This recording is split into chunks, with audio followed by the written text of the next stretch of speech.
අයිබන්. ඉතින් සතුටුදායක ප්‍රවෘත්තියක් සම්බන්ධයෙන් නෙමෙයි අපි ඇත්තටම කතා කරන්න යන්නේ. ඔබට මතක ඇති අපි කලින් කතා කරා මේ දුම්රියෙන් වැටිලා ජීවිතයෙන් සමුගත් අපේ ආදරණීය සහෝදරයෙක් සම්බන්ධයෙන්.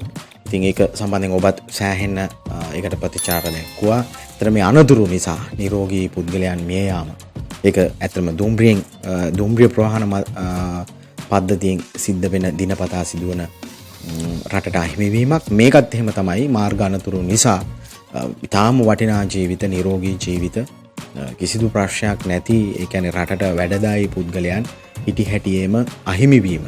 ගොඩක් වෙලාවට ගත්තහම තරුණ ජීවිත තමයි නැත්නම් රටට වැඩක් කළ හැකි ශ්‍රම බලකායේ ජීවිත තමයි අපට අහිමි වෙන්නේ. ඉතින් මේකත් ඔබ දන්නවා. ඔබ මාතෘකාව දැක්කම දන්නවා කවුද කියලා. ඇත්තටම මේ පසුගිය දැන් දින කිහිපයකට කලින් අධිවේගී මාර්ගයේදී ජීවිතයෙන් සමුගත් ජ්‍යෙෂ්ඨ කතිකාචාර්ය ආචාර්ය ගයන්ත ගුණේන්ද්‍ර මහතා කැලණිය විශ්වවිද්‍යාලයේ දර්ශන අධ්‍යනාංශයේ මනෝවිද්‍යා ඒකකයේ ප්‍රධානියා ලෙස තමයි ඔහු හිටියේ. වාර්තා වන විදිහට මේ යාපනයේ ප්‍රදේශයේ චාරිකාවක් නැත්නම් විනෝද චාරිකාවක් පවුලේ උදවියත් එක්ක ගිහිල්ලා එනින් ගමන් මධ්‍යම අධිවේගයේ ටිපර් රථයක පසුපස වෑන් රථයක් හැප්පිලා ඒකෙන් ඔහු ජීවිතාක්ෂයට පත් වුණා කියන ප්‍රවෘත්තිය රටේම පැතිරෙන්නට ගත්තා. ඉතින් ඉතාමත් හොඳ, දක්ෂ, ඒ වගේම නිහතමානී ආචාර්යවරයෙක් නැත්නම් ගුරුතුමෙක් විදිහට තමයි ඔහු සාමාන්‍යයෙන් හඳුන්වන්නේ කැලණිය විශ්වවිද්‍යාලේ. ඉතින් ඔහුගෙන් අධ්‍යාපනය හදාරපු ගොඩක් සිසු පරපුරක් සිටිනවා කියලා තමයි සඳහන් වන්නේ. ඉතින් මේ සාමාන්‍යයෙන් අර සමාජයේ කතාබහක් තියෙනවානේ මේ හොඳ මිනිස්සු ඉතා ඉක්මනින් යනවා කියලා. ඉතින් ඒක තමයි මතක් වෙන්නේ. මොකද අවුරුදු 46ක් විතර වෙන ඇත්තටම මේ තරුණ කියලා මට්ටමේ ශ්‍රී ලංකාවේ ගන්න වයසක සිටින ආචාර්යතුමෙක්. දැන් ජ්‍යෙෂ්ඨ කතිකාචාර්යවරයෙක්. ඉතින් ඊටාම අවාසනාවන්ත සිදුවීමක්. ඉතින් ඒක දැන් අවසානයක් නැහැ. දැන් මේ අනතුරෙන් මරපතල තුවාල ලැබපු කිහිප දෙනෙක් වරින් වර නැත්නම් අවසාන වශයෙන් මිය ගියා කියලා සඳහන් වෙනවා. බිරිඳගේ සොයුරා නැත්නම් මස්සිනා මේ අනතුරෙන් දැන් මේ වන විට මිය ගියා කියලා සඳහන් කරනවා.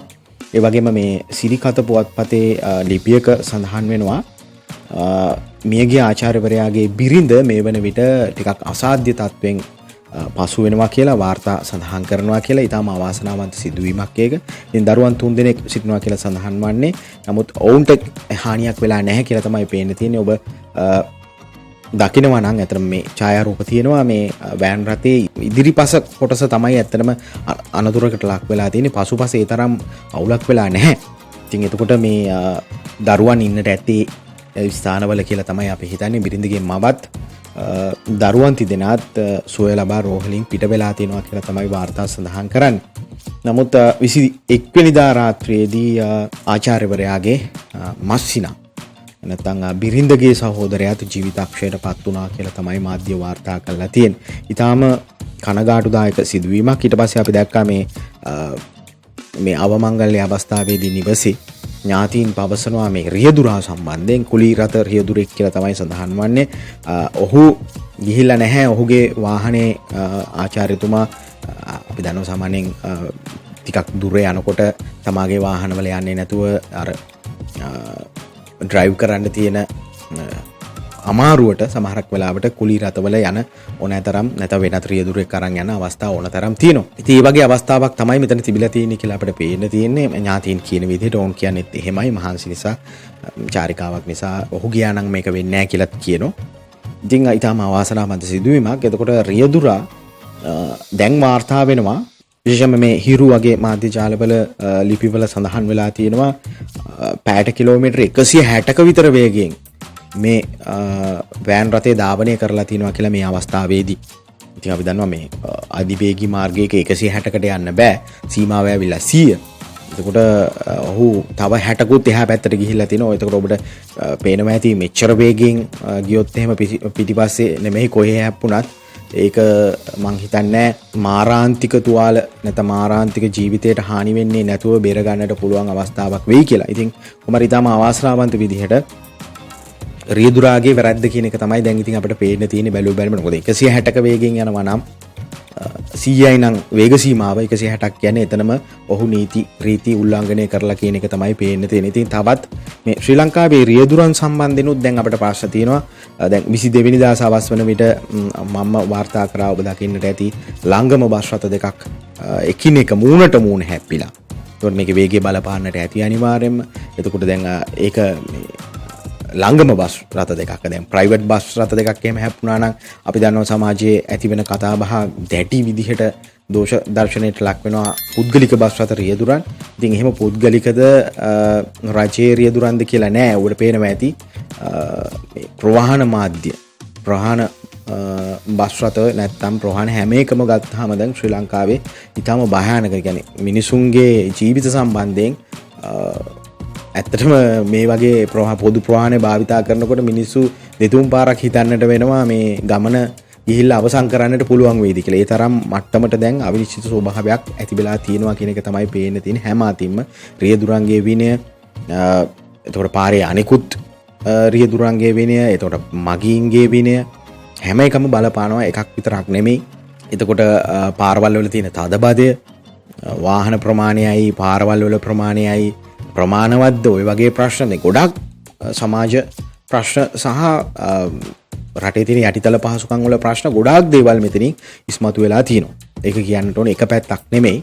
ඉතින් අර දියුණු රටක ප්‍රවාහන පද්ධතිය සහ අපේ රටේ ප්‍රවාහන පද්ධතියත් එක්ක සංසන්දනය කරපුවම අපිට හයිවේ තියෙනවා තමයි මෑත කාලීන ඉදි කරපු. නමුත් එතනින් එහා පැත්තට ගියාම අධිවේගයෙන් එහා පැත්තට ගියාම සාමාන්‍ය මාර්ග පද්ධතිය සමහරක් වෙලාවට කාපට් දාලා හොඳට තියෙන එකත් සමහර වෙලාවට අනුතුරු වැඩි වෙන්න හේතු වෙලා තියෙනවා අපේ වගේ රටවල් වල. ඒ කියන්නේ වේග සීමාවල් වල නෙමෙයි යන්නේ. Tamanට ඕන විදිහට ගිහිල්ලා අනුතුරු සිද්ධ කරගන්නවා. දැන් බයික් රථ නැත්නම් බයික් මෝටර් බයිසිකල් ගත්තාම සෑහෙන අනුතුරු ප්‍රමාණයක් වාර්තා වෙනවා දිනකට. එතකොට එක කතන්දරයක්. එතකොට මේ අපේ ආචාර්යතුමා සම්බන්ධයෙන් කතා කළොත් එහෙම දුවල් ලැබලා තියෙනවා දරුවන් 3 දෙනා, බිරිඳගේ බාල සොයුරා, බිරිඳගේ මව, මේ අය තමයි ඇතුළත් කරලා තියෙන්නේ රෝහලට. ඒකෙන් බිරිඳගේ සොයුරා තමයි මං හිතන්නේ ජීවිතක්ෂයට පත් වෙලා තියෙන්නේ. ඒ වගේම බිරිඳත් ටිකක් අසාධ්‍ය තත්ත්වයේ පසු වෙනවා කියලා තමයි සඳහන් වෙන්නේ. එතකොට කැලණි විශ්වවිද්‍යාලයට ඔහුගේ දේහය අවසන් ගෞරව සඳහා ගෙනහිලා තියෙනවා කියලා අපිට පේන්න තියෙනවා. ඊට පස්සේ සෑහෙන්න සෝසුසුම් මැද නැත්නම් ඉතාමත් කනගාටුදායක මරණයක් සහ අවිනිශ්චිත හිතා ගන්නට බැරි මරණයක් බවට පත් වෙලා තියෙනවා. මේක සමන්ගේ සගයන්ට නැත්නම් ශිෂ්‍යයන්ට ඥාතීන්ට හිතා ගන්නවත් බැරික. මොකද අවුරුදු 46ක කතිකාචාර්යවරයෙක්. ඉතින් කවුරුත් හිතන්නේ මේ වගේ දෙයක් සිද්ධ වෙයි කියලා එකපාරම. ඉතින් ඒක ටිකක් කම්පණයට පත් වෙච්ච සිද්ධියක් බවට පත් වෙලා තියෙනවා. ඔහු සාමාන්‍යයෙන් රූපවාහිනී වැඩසටහන් වලටත් එහෙම සහභාගී වෙන ආචාර්යවරයෙක්. මොකද මනෝවිද්‍යාව සම්බන්ධයෙන් එක අදහස් පළ කරන සහ ඒ සම්බන්ධයෙන් වැඩ කරන මේ සමාජීය ප්‍රශ්න සම්බන්ධයෙන් කතා කරන ආචාර්යවරයෙක්. සමාජයේ හැසිරීම මේ අපිට දකින්න තියෙනවා මේ මෑත කාලයේදී මේ ප්‍රචණ්ඩත්වයේ සම්බන්ධයෙන් ඔහු යම්කිසි සාකච්ඡාවන් කරලා තිනවා මාධ්‍යයත් එක්ක. ඒ කියන්නේ මේ තැනින් තැන වෙඩි තබා ගැනීම වගේ දේවල් සම්බන්ධයෙන් පාතාල ක්‍රියාකාරකම් සම්බන්ධයෙන් සමාජ විශ්ලේෂණ ඔහු කරලා තියෙනවා. ඒ වගේ තරුණ වගේම විද්වත් ආචාර්යවරයෙක්.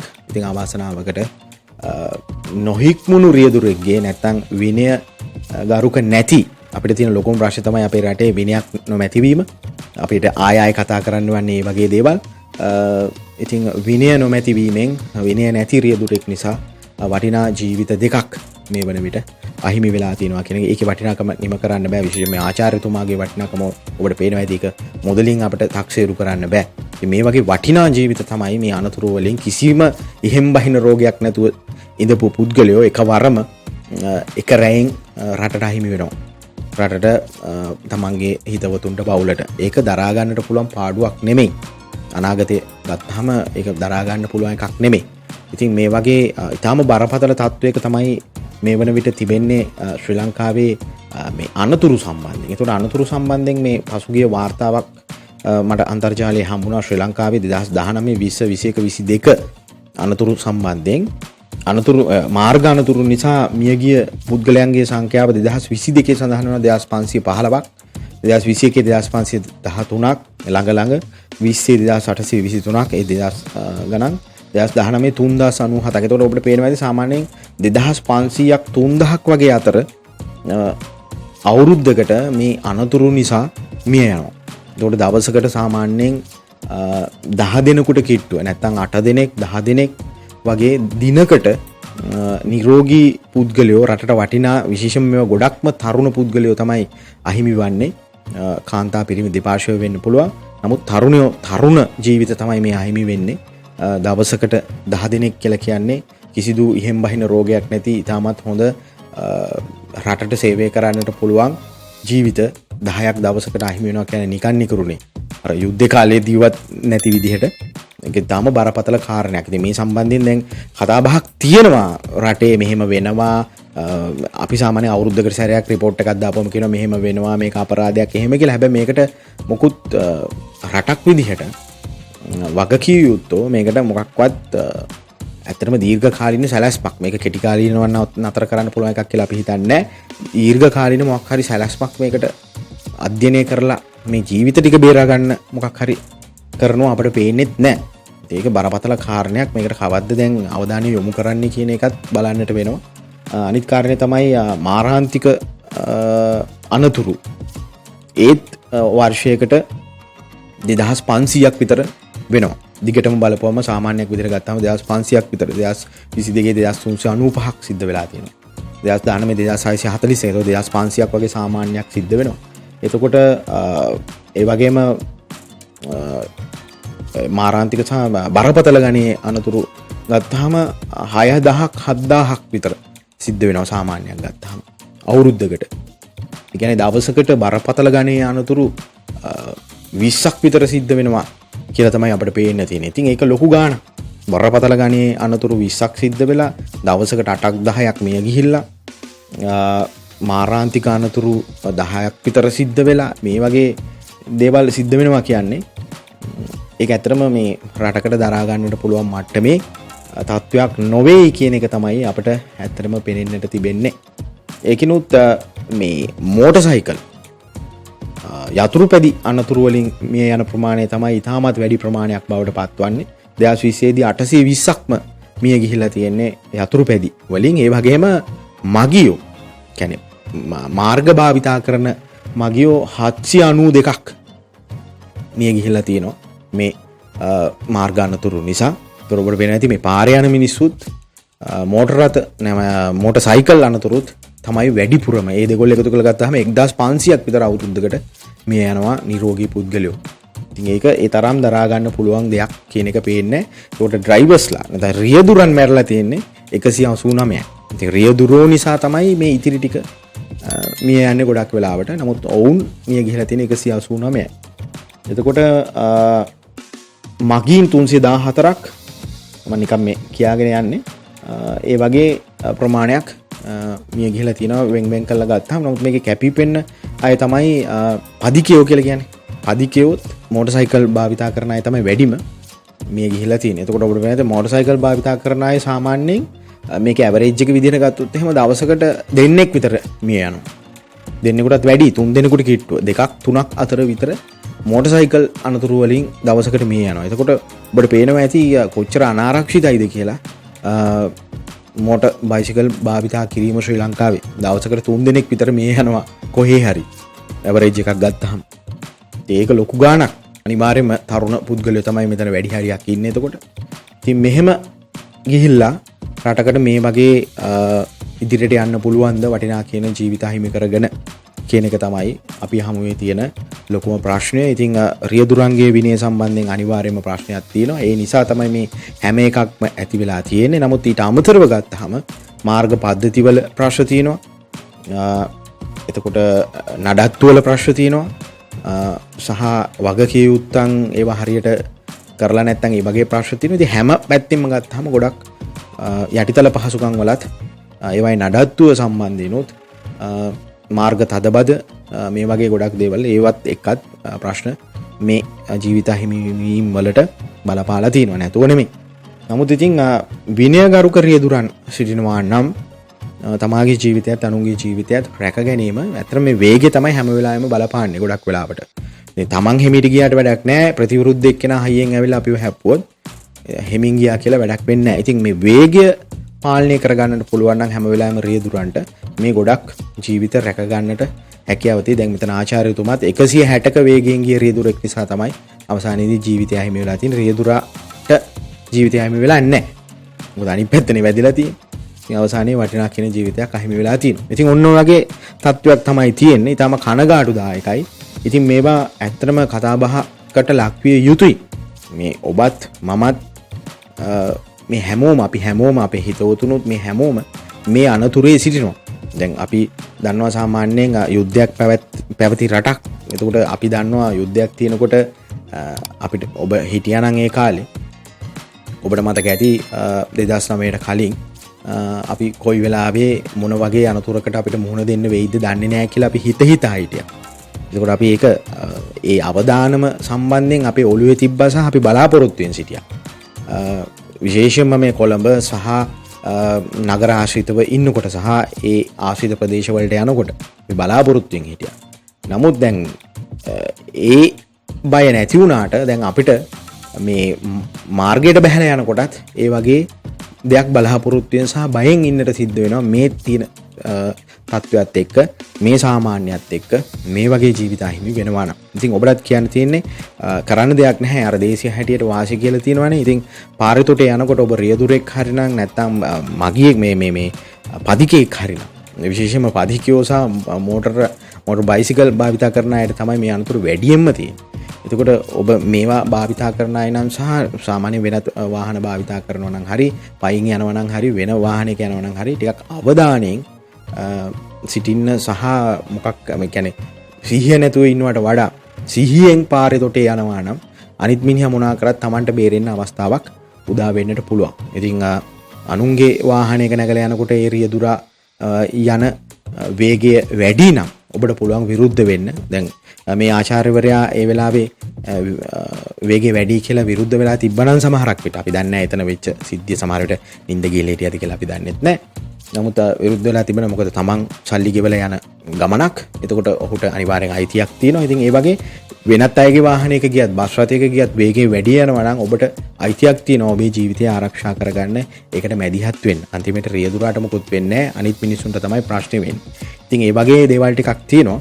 ඉතින් ඔබ සහ අපිම තමයි මේ දේ විසඳා ගන්නට වෙන්නේ. නැතුව වෙන කවුරුත් ඇවිල්ලා මේවා විසඳලා දෙන්නේ නැහැ. ඉතින් රියදුරන් විනයගරුක නැත්තම් ඔබ විනයගරුක නැති රියදුරන් සම්බන්ධයෙන් එරෙහිවීමට සමාජයේ නැගී හිටීමට ඔබට සිද්ධ වේ ඉදිරියේදී. නැත්නම් ඔබගේත් අපගේත් හැමෝගෙම ජීවිත අර යුද්ධ කාලයට වඩා දැන් අනතුරක තියෙන්නේ කියන එක තමයි අපිට නිකන් මේ ගණන් මිනුම් එක්ක හදලා බලපුවම පෙනෙන්නට තිබෙන්නේ. ඉතින් ඔබේ අදහස ලියන්න.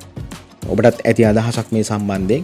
ඉතින් කොහොම හරි මේ වටිනා කියන ජීවිත අහිමි වීම රටට දරා ගන්නට බෑ කියන එක තමයි අවසාන වශයෙන් කියන්නට තියෙන්නේ.